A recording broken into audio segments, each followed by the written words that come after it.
Hi friends, welcome to Rohini creations. ఈరోజు మనం చెప్పుకునే విషయం ఏమిటో తెలుసా అండి? మీరు ఎంతగానో ఎదురు చూస్తున్న విషయం అండి. అదేనండి, పూజలో ఏ నైవేద్యం పెడితే విపరీతమైన ధనయోగం కలుగుతుంది అనేది దాని గురించి మనం ఇప్పుడు తెలుసుకుందామండి. మనం ఏ నైవేద్యం పెడితే కుబేరులు అవుతాము అనేది తెలుసుకోవాలి అంటే ఈ వీడియోని స్కిప్ చేయకుండా చివరి వరకు చూస్తే మీకు అర్థమవుతుందండి. ఇక మనం ఇంట్లో పూజ చేసేటప్పుడు దేవునికి ఏదో ఒక నైవేద్యాన్ని సమర్పిస్తూ ఉంటాం కదండి. దేవుని పూజలో నైవేద్యం చాలా ముఖ్యమైనది కదా.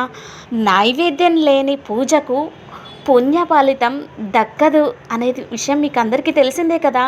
అయితే మీరు ఇంట్లో పూజ చేసేటప్పుడు దేవునికి మీరు పెట్టే నైవేద్యాన్ని బట్టి పుణ్య ఫలితం ఉంటుందట. ఈ విషయం తెలుసా అండి మీకు? ఒక్కొక్క రకమైన నైవేద్యానికి ఒక్కొక్క రకమైన ప్రయోజనం ఉంటుందట. ఆ ప్రయోజనాలు ఏంటి అనేది తెలుసుకోవాలని ఉంది కదండి. ఇంకెందుకు ఆలస్యం, చెప్పేస్తున్నాను. ఏ దేవుడికి ఏ నైవేద్యం సమర్పిస్తే ఎలాంటి ఫలితాలు ఉంటాయో మనం ఇప్పుడు తెలుసుకుందాము. ఇక పరమేశ్వరుడికి మాత్రం తీపి ప్రసాదాలను నైవేద్యంగా సమర్పించకూడదు.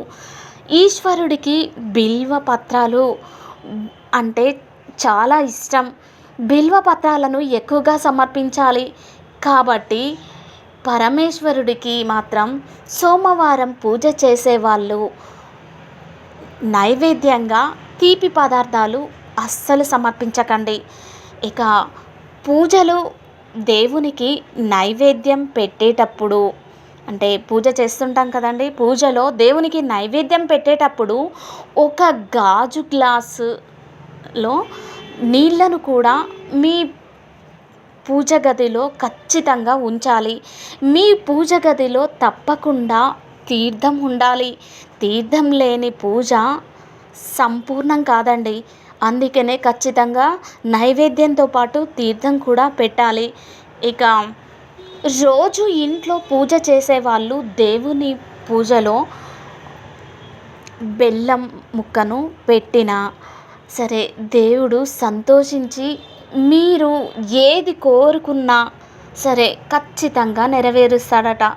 అందుకనే ఖచ్చితంగా పూజ చేసేటప్పుడు నైవేద్యం ఏమీ లేదు కదా, నేను ఈరోజు వండలేదు కదా అని అనుకోకండి. ఒక చిన్న బెల్లం ముక్క పెట్టినా కానీ చాలు. ఇక మీ పూజలో నైవేద్యంగా పంచదార పెడితే మీ ఇంట్లో ఉన్న పిల్లలకు ఎటువంటి నరదిష్టి తగలకుండా ఎల్లప్పుడూ ఆరోగ్యంగా ఉంటారు. ఇక పట్టిక బెల్లం తెలుసు కదండి. పట్టిక బెల్లం అంటే పట్టిక బెల్లమును నైవేద్యంగా పెడితే 7 తరాల ఐశ్వర్యాలు లభిస్తుంది. లక్ష్మీదేవికి ఎక్కువగా తీపి పదార్థాలు అంటే చాలా ఇష్టం. కాబట్టి ఎవరైతే డబ్బు సమస్యతో ఇబ్బంది పడుతున్నారో, చేసిన అప్పులు తీర్చలేక బాధపడుతున్నారో వాళ్ళు అలాంటి వారు ప్రతి శుక్రవారం రోజున లక్ష్మీదేవి పటాన్ని గులాబీ పూలతో అలంకరించి ఇంట్లో పూజ చేయండి. అలా చేస్తే మీకు మంచి జరుగుతుంది. ఇక శుక్రవారం రోజు పూజ చేసేటప్పుడు లక్ష్మీదేవికి నైవేద్యంగా పరమాన్నం నివేదించండి. 4 శుక్రవారాల పాటు అమ్మవారికి పరమాన్నం సమర్పిస్తే మీ జీవితంలో ఉన్న డబ్బు సమస్యలు అన్నీ తీరిపోతాయండి. అష్టైశ్వర్యాలు, ఆయురారోగ్యాలను అమ్మవారు ప్రసాదిస్తుందట. మీ కుటుంబం పైన ఎల్లప్పుడూ లక్ష్మీదేవి యొక్క అనుగ్రహం ఉంటుందంట. ఇలా చెయ్యండి. తప్పకుండా ఆ లక్ష్మీదేవి మిమ్మల్ని అనుగ్రహిస్తుంది.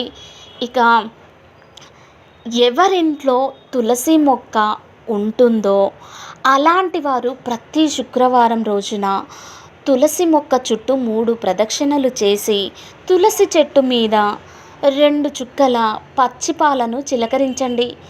ప్రతి శుక్రవారం ఇలా చేస్తూ ఉంటే మీ ఇంటికి అఖండ రాజయోగం ప్రాప్తిస్తుందంట. ఇంకెందుకు ఆలస్యం, ఇలా చేసేయండి. ఇక ఎవరైతే సొంత ఇంటిని కట్టుకోవాలని అనుకుంటున్నారో అలాంటి వారు ఇంట్లో పూజ చేసేటప్పుడు దేవునికి నైవేద్యంగా మామిడి పండును నివేదించాలండి. అలా చేస్తే మీరు కోరిన కోరికలు తీరుతాయి.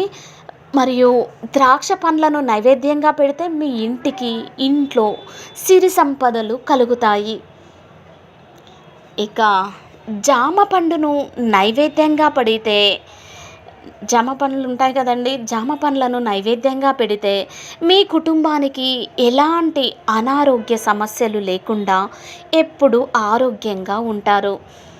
ఇక మనసులో ఉన్న కోరిక ఏదైనా సరే అది ఖచ్చితంగా నెరవేరాలి అంటే ఏదైనా ఒక మంగళవారం నాడు సాయంత్రం సమయంలో మీ పూజ గదిలో ఉన్న ఆంజనేయ స్వామి పటం ముందు 21 తమలపాకులు పెట్టి మీ కోరికను మనసులో అనుకుంటూ దేవునికి నమస్కారం చేయండి. అతి త్వరలోనే మీరు అనుకున్నది, కోరిన కోరిక ఖచ్చితంగా నెరవేరుతుంది. ఇలా చేసి చూడండి, మీకే రిజల్ట్ తెలుస్తుంది. ఇక మీ వ్యాపారంలో బాగా లాభాలు రావాలి అంటే బెల్లంతో పరమాన్నం తయారు చేసి లక్ష్మీదేవికి నైవేద్యంగా సమర్పిస్తే మీ వ్యాపారంలో అధిక లాభాలు వస్తాయి. ఇక ప్రతి శనివారం రోజున మీ ఇంట్లో పూజ గదిలో ఉన్న వెంకటేశ్వర స్వామి పటానికి తులసి మాలను వేసి పూజ చేస్తే చాలు, మీరు ఊహించలేనంత డబ్బు మీ ఇంటికి వచ్చేస్తుంది. ఇక మీరు చేసే పూజలలో దేవునికి నైవేద్యంగా అరటిపండును నివేదిస్తే అప్పుల బాధలు అన్నీ తొలగిపోతూ ఉంటాయండి. అలాగే కొబ్బరికాయను నైవేద్యంగా పెడితే ఇంట్లో డబ్బు సమస్యలు ఉండవు. ఇక పులిహోరని నైవేద్యంగా సమర్పిస్తే మీ భర్త సంపద విపరీతంగా పెరుగుతుంది. అర్థమైందా అండి? మీ భర్త యొక్క సంపాదన విపరీతంగా పెరుగుతుంది. ఇక సపోటా పండును నైవేద్యంగా పెడితే వివాహంలో ఆటంకాలు లేకుండా ఉంటాయి. వివాహం కాని వారికి తొందరగా వివాహం కూడా అవుతుంది. భార్యాభర్తల మధ్య గొడవలు లేకుండా ఉంటాయి. ఇక నేరేడు పండు నైవేద్యంగా సమర్పిస్తే మీ జాతకంలో ఉన్న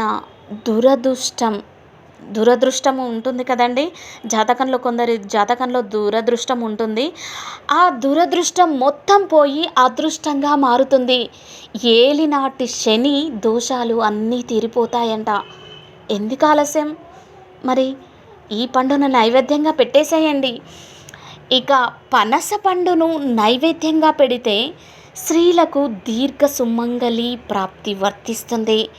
పూజలో మీరు పెట్టిన నైవేద్యాన్ని పూజ పూర్తయిన తర్వాత ఇంట్లో ఉన్న ప్రతి ఒక్కరూ ప్రసాదంగా స్వీకరించాలి. వీలైతే ఆ నైవేద్యాన్ని అందరికీ పంచిపెట్టండి. దేవునికి నైవేద్యాన్ని ఇతరులకు పంచడం వల్ల పూజ చేసిన వాళ్ళకి రెట్టింపు పుణ్యం కలుగుతుంది అంట. ఆ దేవుడు కలిగిస్తాడంట. పుణ్య ఫలితాలను పొందుతారు మీరు. ఇక మీరు చేసే పూజలలో దేవునికి నైవేద్యం పెట్టేటప్పుడు నైవేద్యం మీద నీళ్లు చిలకరించి దేవునికి హారతి ఇవ్వాలి. బయట కొన్న వంటకాలు మాత్రం దేవునికి నైవేద్యంగా మాత్రం పెట్టకూడదండి. నైవేద్యం పెట్టిన తరువాత తప్పనిసరిగా హారతి మాత్రం మర్చిపోకుండా ఇవ్వాలి. ఇక ఇంట్లో పూజ చేసిన తర్వాత ఒక 5 నిమిషాల పాటు పూజ గది నుండి వచ్చేయాలి. పూజ చేశాం కదా అని వెంటనే నైవేద్యం పెట్టాము ఇక తినేయాలి అని కాకుండా పూజ చేసిన తర్వాత ఒక 5 మినిట్స్ వరకు అటువైపు వెళ్ళకుండా ఉండాలి. రవ్వ లడ్డును నైవేద్యంగా సమర్పిస్తే మీ పిల్లలకు మంచి భవిష్యత్తు ఉంటుంది. ఇక కమలా పండ్లను నైవేద్యంగా సమర్పిస్తే మీ ఇంట్లో ఏ కష్టాలు లేకుండా ఉంటాయి. ఇక కొబ్బరికాయలో త్రిమూర్తులు ఉంటారు అని అంటారు కదండి. తీవ్ర పేదరికంతో బాధపడేవారు వాళ్ళు ఏం చేయాలి అంటే కొబ్బరికాయను నైవేద్యంగా పెట్టాలి. అంటే పేదరికంతో బాధపడుతూ ఉంటారు కదా! వారు ఏదైనా ఒక శుక్రవారం రోజు మీ పూజ గదిలో ఉన్న లక్ష్మీదేవి పటం ముందు కొబ్బరికాయను పెట్టి పూజ చేయండి. పూజ పూర్తయిన తరువాత కొబ్బరికాయ తీసి మీరు డబ్బు పెట్టే చోట పెట్టండి. అంటే జస్ట్ కాయను నైవేద్యంగా పెట్టమన్నాను ఇక్కడ. ఇలా చేయడం వల్ల ఇంటికి డబ్బు వస్తూనే ఉంటుంది. ఇక్కడ కొబ్బరికాయ మర్చిపోకండి, కొబ్బరికాయ కొట్టకూడదు. ఆ కొబ్బరికాయను ఎక్కడ పెట్టాలి? డబ్బు పెట్టే చోట పెట్టాలి. అర్థమైందా అండి? ఇక హిందూ పురాణాల ప్రకారం దేవుళ్ళకు ఎల్లప్పుడూ ఇత్తడి ప్లేట్లలో కానీ, తమలపాకు మీద కానీ నైవేద్యంగా సమర్పించాలి. ఇలా కాకుండా ప్లాస్టిక్ పాత్రలలో, స్టీల్ పాత్రలలో నైవేద్యాలను సమర్పిస్తే అశుభ ఫలితాలు వచ్చే అవకాశం ఉంటుంది. ఇక ఒక్కొక్కసారి పూజ గదిలో పెట్టిన నైవేద్యానికి తరచూ చీమలు పడుతూ ఉంటాయి. అయ్యో! ఏంటి నైవేద్యానికి చీమలు పట్టినాయి అని మీరు ఏం భయపడనవసరం లేదు. నైవేద్యానికి గనక చీమలు పడితే మీకు అదృష్టం పట్టబోతుందని, ఆ దేవుని ఆశీర్వాదం మీ ఇంటి పైన ఉంటుందని అర్థం. అలాగే మీ కష్టాలన్నీ తీరిపోతాయని అర్థం. ఈ విధంగా మీకున్న సమస్యలను బట్టి దేవుడికి నైవేద్యం సమర్పిస్తే సకల శుభాలు కలుగుతాయి. Thank you for watching. ఇలాంటి వీడియోస్ ఇంకా కావాలి అంటే ఈ ఛానల్ని లైక్ చేయండి, షేర్ చేయండి, సబ్స్క్రైబ్ చేయండి.